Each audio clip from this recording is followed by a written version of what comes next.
حضرت عبداللہ حوزنی رحمتullah تعالی علیہ آپ فرماتے ہیں مقام حلب کے اندر، ملک شام کا یہ علاقہ ہے، ملک شام کے اندر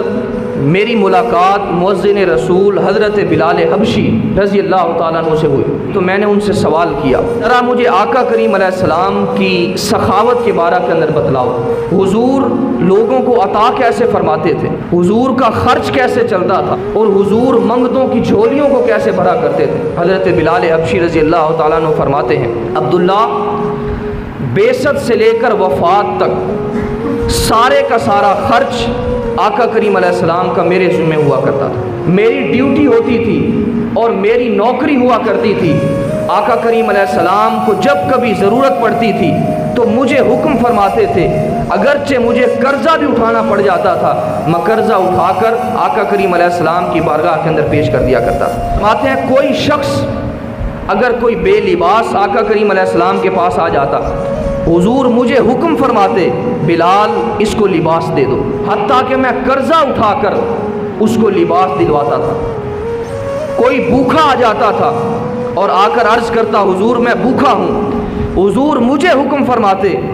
میں قرضہ بھی اٹھا لیتا تھا اور اس بھوکے کی پیاس بھوک کو مٹا دیا کرتا تھا۔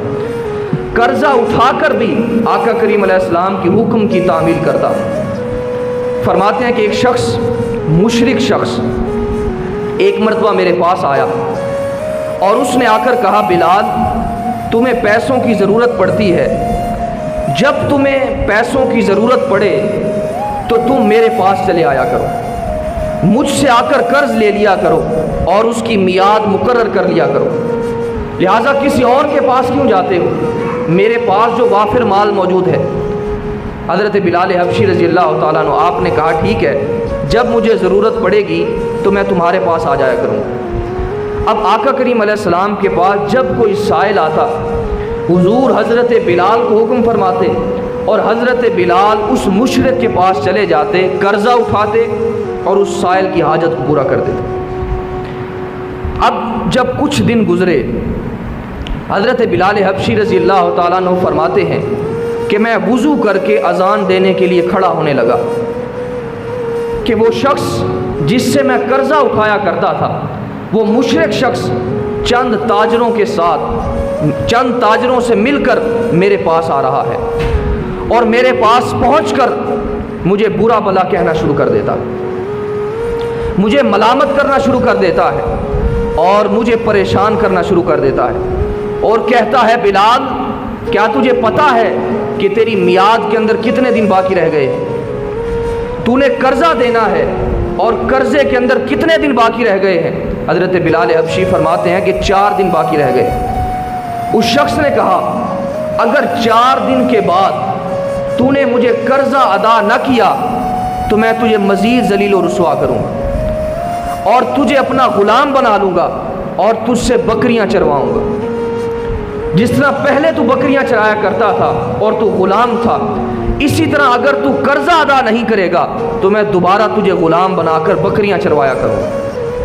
حضرت بلال حبشی رضی اللہ تعالیٰ عنہ فرماتے ہیں کہ مجھے فکر دامن گیر ہوئی، میں بڑا پریشان ہوا، سب روگاں میں جو روگ انوکھا جس دا نام غریبی، سب روگاں وچوں روگ انوکھا جس دا نام غریبی، کنڈ ولا کے ٹر جاندے نے رشتہ دار قریبی، اور میں انا تے تلکن رستہ دیوے کون سنبھالا، دھکے دیون والے بوتے تو ہاتھ پکڑن والا، بس کر یار محمد بخشا موڑ قلم دا گھوڑا، ساری عمر غم نہیں مکنے تے ورکا رہ گئی تھوڑا۔ فرماتے میں پریشانی کی حالت کے اندر پریشان تھا اور اسی پریشانی کے عالم کے اندر آقا کریم علیہ السلام کی بارگاہ کے اندر حاضر ہو جاتا ہوں، حضور کے در اقدس پر حاضر ہوتا ہوں اور آ کر آقا کریم علیہ السلام سے عرض کرتا ہوں، حضور نہ نیر وگایاں بن دیے نہ دکھڑے سنایاں بن دیے، یا رسول اللہ نہ نیر وگایاں بن دیے نہ دکھڑے سنایاں بن دیے، اللہ دیا سونیا محبوبہ گل تیرے بنایاں بن دی۔ حضور اس مشرک نے مجھے دھمکی دی ہے اور مجھے پریشان کیا ہے، مجھے ذلیل و رسوا کیا ہے، میں آپ کی بارگاہ کے اندر حاضر ہوا ہوں، حضور قرض دار ہوں اور میرے اوپر قرضہ چڑھا ہوا ہے۔ آقا کریم علیہ السلام نے فرمایا، بلال بیٹھ جاؤ، حضرت بلال حبشی رضی اللہ تعالیٰ عنہ کچھ دیر آرام کرتے ہیں اور آرام کرنے کے بعد عرض کرتے ہیں یا رسول اللہ صلی اللہ علیہ وسلم، یا حبیب اللہ، اگر آپ مجھے اجازت عطا فرمائیں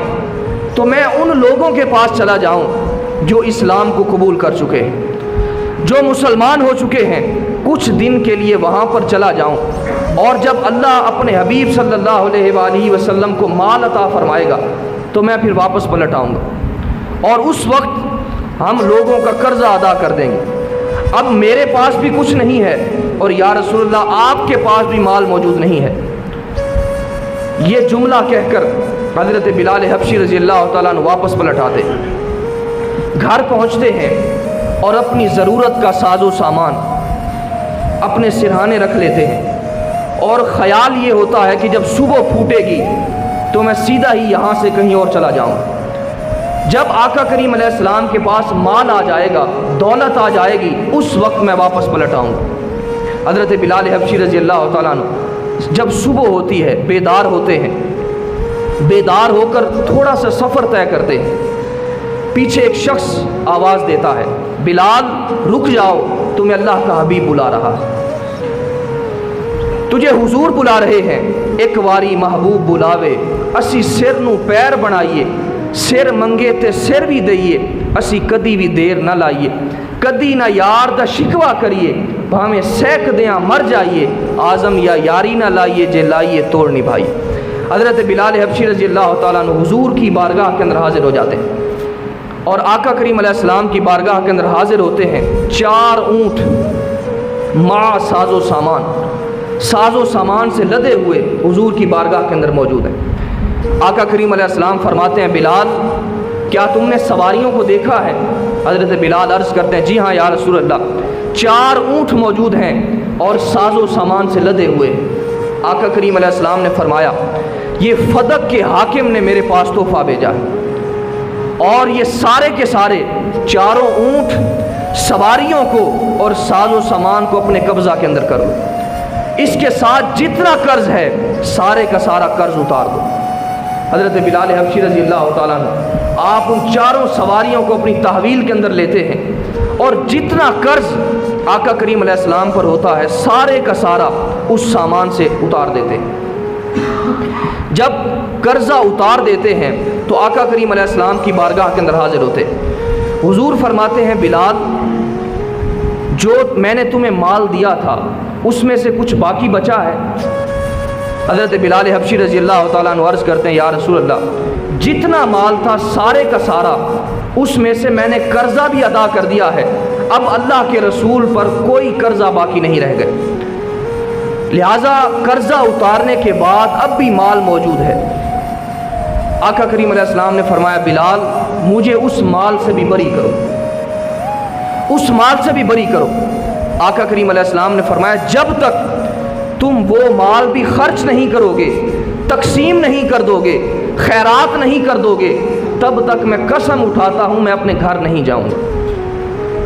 یہ سخاوت کا عالم ہے، یہ سخاوت کی کیفیت ہے۔ حضرت بلال حبشی رضی اللہ تعالیٰ عنہ آپ فرماتے ہیں کہ میں عشاء کے بعد آقا کریم علیہ السلام کی بارگاہ کے اندر حاضر ہوا، اور آ کر آقا کریم علیہ السلام نے وہی سوال کیا، کہا، بلال میں نے تجھے کیا کہا تھا، کیا تمہارے پاس مال موجود ہے؟ عرض کیا، ہاں اللہ کے حبیب میرے پاس مال موجود ہے، مگر کوئی سائل ہی نہیں مل رہا، میں کسے مال دوں؟ آقا کریم علیہ السلام نے پوری رات اس مسجد کے اندر گزاری، کاشانہ اقدس کے اندر آپ تشریف نہیں لے گئے، کیونکہ آپ نے فرمایا تھا کہ جب تک سارے کا سارا مال تقسیم نہیں ہو جائے گا تب تک میں اپنے گھر نہیں جاؤں۔ آقا کریم علیہ السلام ساری رات آپ مسجد کے اندر جلوہ گر ہوتے، اور اب تنگی داماں پہ نہ جا اور بھی کچھ مانگ، ہیں آج وہ مائل بعطا اور بھی کچھ مانگ، دے سکتے ہیں کیا کچھ کہ وہ کچھ دے نہیں سکتے، یہ بحث نہ کر ہوش میں آ اور بھی کچھ مانگ، جھولی ہی میری تنگ تھی کیا مانگتا ان سے، وہ تو کہتے رہے مانگ ذرا اور بھی کچھ مانگ۔ آقا کریم علیہ السلام ساری رات اسی انتظار کے اندر بیٹھے رہے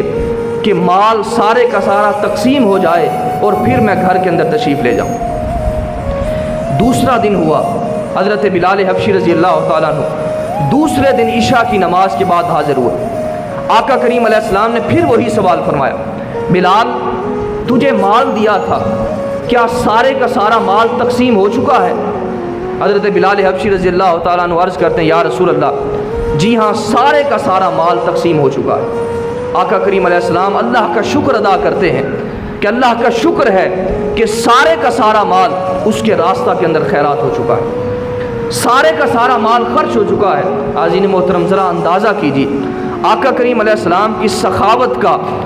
اور جود و کرم کا یہ عالم تھا کہ جب حضور کے پاس مال ہوتا تھا تو آپ کو اس وقت تک چین نہیں آتا تھا جب تک آپ سارے مال کو اللہ کے راستہ کے اندر خرچ نہیں کر دیتے. مگر آج ہماری کیا کیفیت ہے؟ ہم صدقات نافلہ تو دور کی بات, ہم صدقات واجبہ بھی ادا نہیں کرنا چاہتے. ہم جو ہمارے اوپر لازم ہے صدقہ ادا کرنا, زکوٰۃ ادا کرنا, اسی طرح ہم صدقات واجبہ کو ادا نہیں کرنا چاہتے. پھر ہم پریشان ہوتے ہیں, جی ہمارے ہاں پریشانی آ گئی, تکلیف آ گئی, بیماریاں آ گئی. یہ بیماریاں تب ٹلتی ہیں, آقا کریم علیہ السلام نے فرمایا کہ صدقہ بلاؤں کو ٹال دیا کرتا ہے. جب انسان خرچ کرتا ہے, اس کے راستہ کے اندر خیرات کرتا ہے, اللہ رب العزت ساری پریشانیوں کو, بلاؤں کو ٹال دیا کرتا ہے. تو حاضرین محترم, آقا کریم علیہ السلام کی سخاوت کا یہ سمندر اس انداز سے جس کا کوئی کنارہ نہ تھا. آقا کریم علیہ السلام اپنے منگتوں کو عطا فرمایا کرتے تھے.